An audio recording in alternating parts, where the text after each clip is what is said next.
ఇప్పుడు నిన్నటి వరకు 55,000-56,000 ఉండేది. ఎప్పుడు ఒక 2 నెలల క్రితం వరకు. ఈ 2 నెలల్లో 15,000-20,000 పెరిగి 75,000-76,000 24 క్యారెట్ బంగారం అయింది.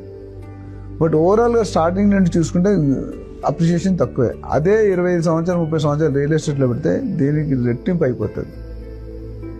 అంటే నేను రియల్ ఎస్టేట్లో ఉన్నానని రియల్ ఎస్టేట్ చెప్పట్లేదు, ఎనాలిసిస్ మన దగ్గర ఉంది. గోల్డ్ మార్కెట్ కరోనా టైంలో తగ్గింది కూడా, మీరు గమనిస్తే రేట్లు తగ్గినాయి. షేర్ మార్కెట్ కొలాప్స్ అయింది. నాకు తెలిసిన ఒక మిత్రుడు 6 కోట్లు పెట్టాడు, 6 సంవత్సరాలు పెట్టి వస్తున్నాడు. ఒకే రాత్రి 4.5 కోట్లు పోయింది ఒక నైట్.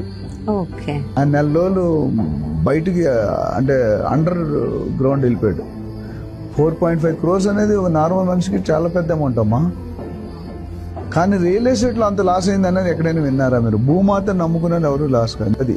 సో ఇప్పుడు సేఫ్ ఇన్వెస్ట్మెంట్ చూసుకోవాలి. నేను నా ఇన్వెస్ట్మెంట్ అడ్వైజ్ ఏం చెప్పాను మీకు అంతకుముందు వీడియోలో? Safety, security, appreciation.